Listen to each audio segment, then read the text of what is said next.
Once upon a time, in a vast, blue sky filled with countless drifting clouds, there was one little cloud who felt all alone. While the other clouds seemed to have a purpose, grouping together to create grand formations or racing each other across the horizon, our little cloud just floated along, a lonely puff of white in an endless expanse of blue. "Oh, I wish I had a home," it whispered to the wind, its voice a soft sigh that was quickly carried away.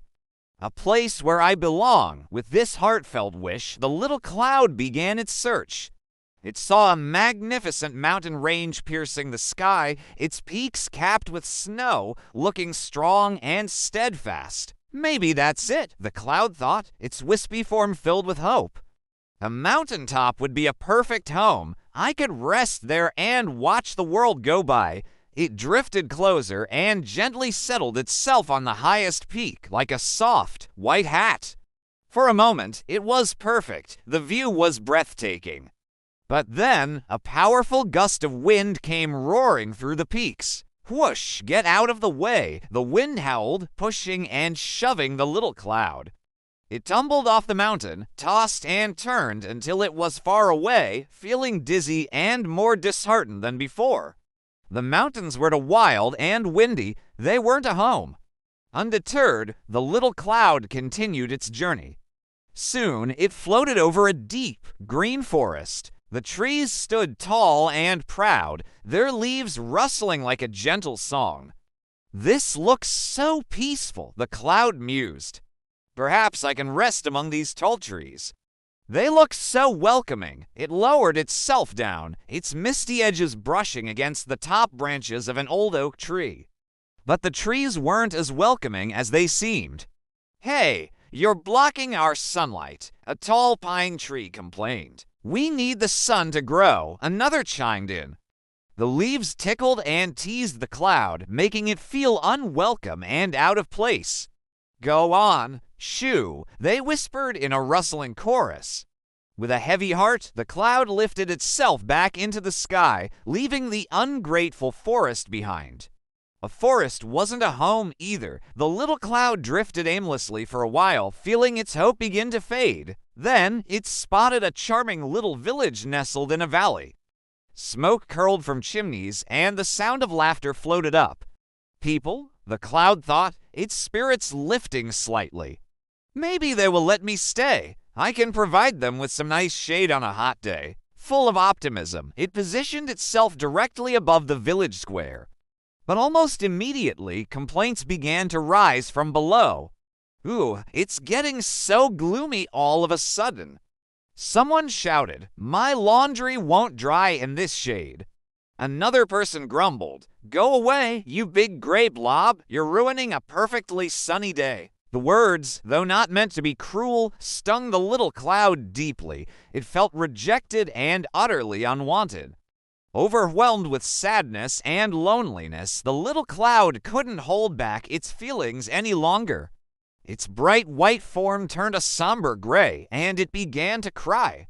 Not big, stormy tears, but soft, gentle teardrops that fell to the earth as a light, quiet rain. It rained over the village, over the fields, and over the dusty roads. The cloud cried and cried, thinking it had no purpose and no place to call its own, but then something wonderful happened. As its soft tears fell upon the village, a small door opened, and a little boy with bright, curious eyes ran out into the street. He didn't run for cover or complain about the rain. Instead, he tilted his head back, closed his eyes, and held out his small hands to catch the droplets. A huge smile spread across his face. "Oh, rain!" he exclaimed with pure delight. "I love the rain. It feels so nice and cool." He looked up at the weeping cloud. "Hello up there. I like your rain. It's so gentle. Please, will you come back every day?" The little cloud stopped crying. It was so surprised that it almost forgot its sadness. Someone actually liked its tears. Someone wanted it to stay. A warm, happy feeling spread through the cloud, and its gray color began to brighten, turning back to a brilliant, fluffy white. It couldn't believe it. The little boy was waving at it. From that day on, everything changed for the little cloud. It found its purpose in the smile of a child. It followed the little boy everywhere he went. When the boy walked to school, the cloud floated above, providing him with a perfect patch of shade to protect him from the hot sun.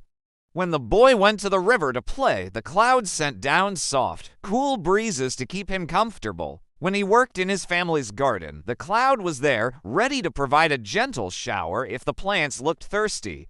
The villagers started to notice the change. They saw the little cloud that always seemed to be near the happy boy. They noticed that the gentle rains it brought were making their farms and gardens flourish like never before. The crops grew tall and strong, and the flowers bloomed in a riot of color. On hot summer afternoons, the other children would join the boy, playing happily in the cool shade the cloud provided. They no longer saw a gloomy blob. They saw a friend.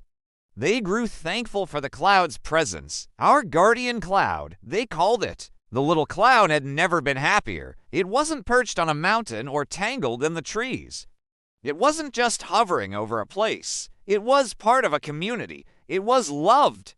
As it watched the little boy laughing and playing below, the cloud realized something truly beautiful. Home isn't a building or a location on a map.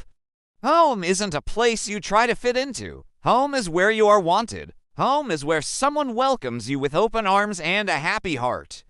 And in the sky above that small, grateful village, the little cloud had finally, truly found its home. Thank you so much for watching this story with us today. If it touched your heart, please give this video a thumbs up and subscribe to our channel for more tales that warm the soul. We'll see you in the next one.